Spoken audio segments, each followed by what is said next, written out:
Bonjour Pierre, raconte-nous qui tu es et comment tu as connu les missions africaines. Je suis né en Alsace, dans la région de Colmar, diocèse de Strasbourg, et d'une famille de couturiers et couturières, les parents couturiers et couturières.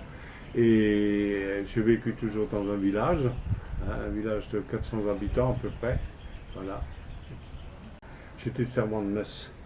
Et comme les messes n'étaient pas concélébrées, il y a le père Sitzmann des missions africaines qui était ami avec le curé de mon village, le père curé Sommereisen, mais qui avait été au Ghana comme missionnaire et puis ensuite qui est rentré au diocèse de Strasbourg.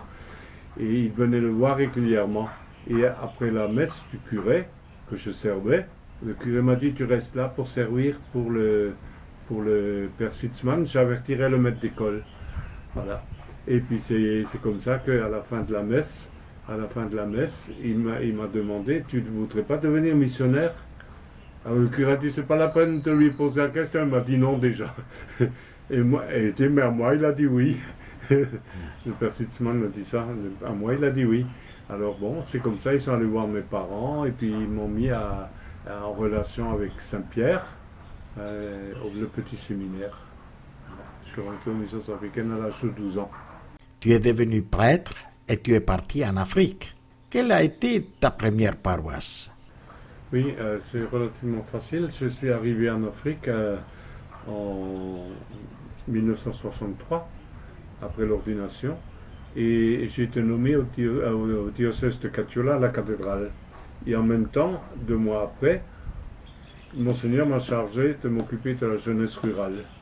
Comme j'étais du milieu paysan, le village paysan, mes oncles, tantes étaient paysans, donc je connaissais bien les cultures, je connaissais bien le milieu.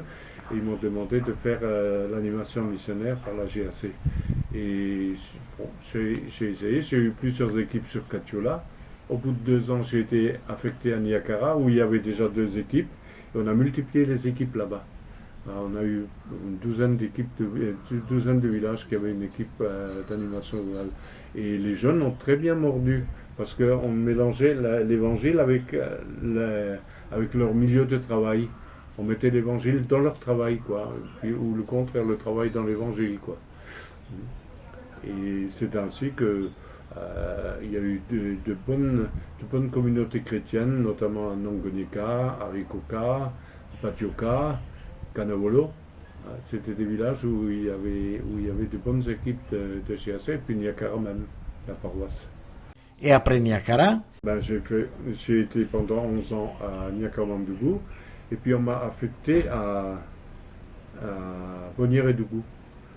Et puis de Bonière-et-Dougou, ensuite j'ai été affecté à Timbé.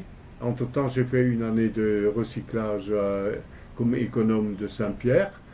Et puis je suis venu à Timbé en 1981 et j'ai quitté Timbé en 89 pour l'animation missionnaire en Europe. En 2001, j'ai été affecté à Kombolokura, dans le diocèse de Korogo. Tu es à Kombolokura depuis 2001. Quelle a été ta tactique missionnaire? À Kombolokura, bon, je visitais surtout les villages et avec toi-même, tu avais le secteur de Kombolokura, moi j'avais le secteur de Dasumbo, plus ou moins. Et Dasumbo, ça s'est bien développé, les villages et la communauté chrétienne s'est bien développée. Et elle est très très animée. Il y a un maître enseignant qui est arrivé et qui a pris les catéchistes en main et ça fonctionne bien. Je suis vraiment satisfait là-bas et surpris même, puisque c'est devenu paroisse entre-temps, en 2012. Tu as fondé une nouvelle paroisse, rendons grâce à Dieu. La mission rend heureux. Mais entre l'ancienne et la nouvelle, il y a des différences. Lesquelles? Oui, Kombolokura est un village relativement réticent, dur. Ils veulent pas, enfin ils comprennent, mais ils veulent pas comprendre, ils font semblant de ne pas comprendre, etc. Mais heureusement, maintenant, depuis 1 an, là, je vois arriver 2-3 fonctionnaires, des enseignants, ou infirmiers qui viennent aux célébrations et puis je les ai entrepris un peu pour que petit à petit ils prennent des responsabilités dans le conseil paroissial. Mais à Tasumbo, ça fonctionne très bien. Pour la mission, ils se sont cotisés, ils ont creusé un puits qui a coûté dans les 100 000 francs. Et puis, pendant mon congé l'année dernière, ils se sont débrouillés avec le village pour obtenir un terrain de 5 hectares, à peu près.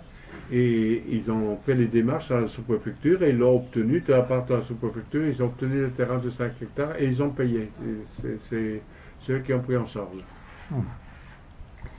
Bon, ok. Tu es content?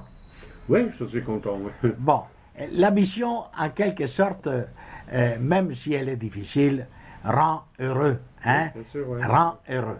Parce que on voit le travail de Dieu qui se construit petit à petit, malgré nous, parfois. Hein? Oui. Et puis, prend son temps, le bon Dieu. Voilà. Hein, il y a des choses qui, un jour, vont se réveiller, on ne sait pas pourquoi. Oui. Hein, il y a d'autres choses qui vont peut-être se calmer, et on ne sait pas pourquoi non plus. Hein. Voilà. Il y a eu en paroisse évolution et changement. Mais le pape François nous encourage beaucoup. Il nous encourage beaucoup et revient aux fondamentaux, c'est-à-dire l'amour du prochain, la charité, les petites communautés vivantes, etc. Ça nous encourage beaucoup. Et puis, il faut dire que les gens, ils acceptent bien. Je fais des homélies dans la nouvelle paroisse qui est dynamique. Eh ben, il y a un vieux qui, 3-4 fois déjà, il s'est levé pendant l'homélie, il a dit: mon père, s'il vous plaît, je veux parler. Et puis, il se retourne vers la foule et il commence à parler. Et il explique tout ça. Là.